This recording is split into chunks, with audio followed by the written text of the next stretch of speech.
কেমন আছো তোমরা? আমি গৌরব চ্যাটার্জি, আমি একজন সাইকোলজিস্ট। আজকে যে টপিক নিয়ে আলোচনা করব সেটা হলো যে লাইফে অনেকেই নানান কারণে যে মনের দিক দিয়ে আঘাত পায়, তার একটা বড় কারণ দেখা যায় বিশেষ করে কম বয়সীদের, সেটা ভালোবাসার ক্ষেত্রে। লাভ অ্যাফেয়ার্স, লাভ অ্যাফেয়ার্স নিই, প্রেম যাকে বলে সোজা বাংলায়। তাতে অনেক দুঃখ পেতে আমি দেখেছি অনেকে নানা রকম কথা বলে, নানা রকম ওই করে যে আমাকে যখন প্রথম আমাদের সম্পর্ক ভালো চলছিল তখন বেশ সুন্দর যাচ্ছিল, খুব সুন্দর যাচ্ছিল, তারপরে সেখান থেকে আর আমি পাত্তা পাচ্ছি না। শোনা যায় যারা বিশেষ করে কম বয়সের ছেলে মেয়েদেরই বেশি, যে তারা লাইফের প্রথম দিকে অনেক ভালো ভালো সম্পর্কে জড়িয়েছে, অনেক ভালো কথাবার্তা হয়েছে, সুন্দরভাবে কথা এগিয়েছে, তারপরে দেখা যায় কোথা থেকে যে কী হলো, যে পার্টনার যে সে আর পাত্তা দিচ্ছে না। তো কখনো ভেবে দেখেছো কেন হচ্ছে না? সব কিছু কি আগের মতো রয়েছে? বলবে হ্যাঁ, সব কিছুই আগের মতো রয়েছে। না, সব কিছু আগের মতো হলে সম্পর্কটাও তো আমাদের আগের মতোই থাকতো। কোথাও চেঞ্জ হয়েছে, আগের মতো সে পাত্তা দিচ্ছে না কী জন্যে? তার কারণ যদি দেখা যায় তো দেখা যাবে তোমার ভেতরে কিছু একটা চেঞ্জ হয়েছে, যার যেটা প্রতিফলন যেটা, সেটা তোমার ভেতরে কিছু একটা চেঞ্জ হয়েছে, যার প্রতিফলন তুমি দেখছো অন্যের ওপরে রয়েছে। কীরকম প্রতিফলন? আগে সে তোমাকে যতখানি যোগ্য মনে করতে এখন আর করছে না। কখনো এই কারণগুলো দেখেছো ভেবে? কারণটা এটাই যে তুমি নিজের থেকে দূরে সরে রয়েছ। আগে সে তোমাকে যতখানি কনফিডেন্ট দেখেছিল, যতখানি সেলফ লাভিং দেখেছিল, এখন কী হচ্ছে, তোমার সেলফ লাভিংয়ের ব্যাপারটা নেই। তুমি অন্যর প্রতি বেশি মনোযোগটা দিচ্ছ, নিজের প্রতি কম দিচ্ছ। এটা একটা বিরাট এবং একমাত্র কারণ। একটা তো ব্যাপার আছে যে যারা লাইফ শুরু করছে তাদের লাইফে যদি ইকোনমিক স্ট্যাটাস যদি ঠিক না থাকে, ছেলেদের ক্ষেত্রে বিশেষ করে, যাদের লাইফে সিকিউরিটি নেই, নিজেরই টাকা পয়সার ব্যবস্থা নেই, তাদের ক্ষেত্রে এগুলো বেশি দিন টেকে না।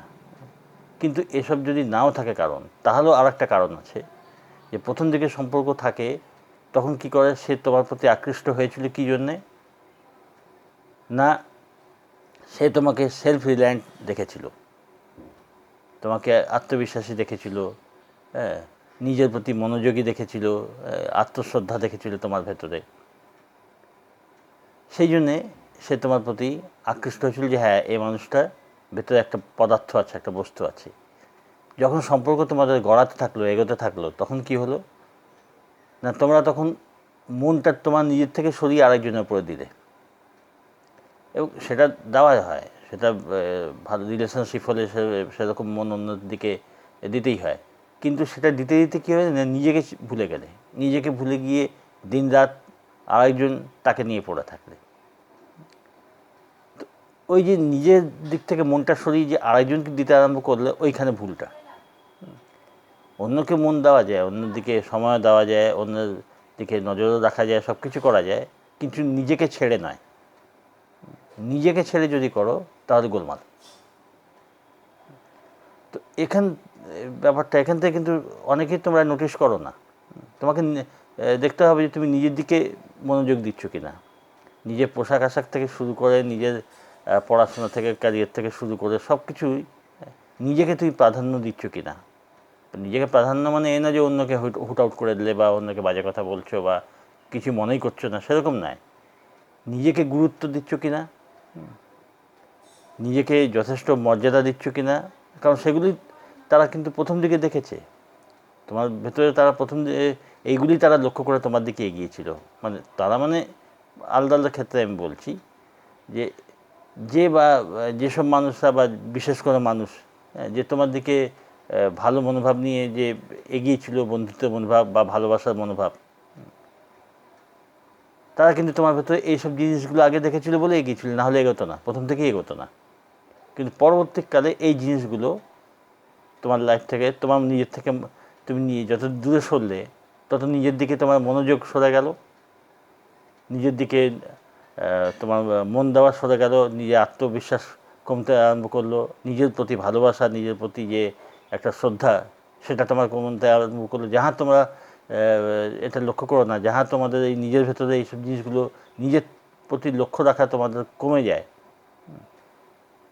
এবং নিজেকে অবহেলা করছো, তখনই দেখবে অন্য তোমাকে অবহেলা করছে। তো অনেকেই জানতে চাইছে যে কেউ ছেড়ে দিয়ে চলে গেছে, আগে ভালো সম্পর্ক ছিল, চলে গেছে ছেড়ে, এটাকে লাভ করবার উপায় কী? দেখো, লাভ করবার আবার ফেরত পাওয়ার বা তার সাথে আবার রিলেশনশিপ, সেটা একটা আলাদা টপিক। কিন্তু কারণটা যখন বোঝা গেল যে তুমি নিজের থেকে দূরে সরে গেছিলে, নিজের দিকে মনোযোগ যথেষ্ট দাওনি, এবং তার ফলে এটা হয়েছে, এটা তুমি আগে খেয়াল করোনি, এখন সেটা জানার পর নিজেকে নিয়ে থাকো, নিজেকে ডেভেলপ করার চেষ্টা, নিজের দিকে মন দেওয়া, নিজের সেলফ লাভের আমার ভিডিও আছে, দেখে নিতে পারো। তো নিজের দিকে মন দেওয়া, নিজেকে উন্নত করার চেষ্টা করা, মানে নিজেকে নিয়ে খাটা, নিজের দিকে মনোযোগ দেওয়া, নিজেকে যত্ন করা, নিজের ওপরে কাজ করা। তো যখন এটা করবে তখন এটাই হলে ট্রিটমেন্ট। এটার পরে যে ছেড়ে চলে গেছে সে ফিরেও আসতে পারে, অথবা তুমি আরও বেটার কোথাও অপশন পেলে তোমার কন্ডিশন মোটমাট আগের থেকে বেটার হবে। তো এই নিয়ে আরও চর্চা প্রয়োজন, আরও আলোচনা প্রয়োজন। এটা জাস্ট আমি প্রসঙ্গটা তুললাম, এরপরে এই নিয়ে আরও আলোচনা হতে পারে। মূল জিনিস এটাই যে নিজের দিকে টার্ন নাও, নিজেকে ইম্পর্টেন্স দাও, নিজেকে সম্মান দাও, এবং এটা অ্যাফার্মেশন হিসেবেও করা যেতে পারে, আরও টেকনিক আছে। এটা করতে করতে যখন দেখবে তোমার নিজের প্রতি একটা ভালোবাসা আসছে, তখন দেখবে পুরো সিনারিওটা চেঞ্জ হয়ে গেছে। ঠিক আছে, তোমরা ভালো থেকো। এ নিয়ে আলোচনা করতে চাইলে বা জানতে চাইলে মেসেজ করে জানিও। ভালো থেকো।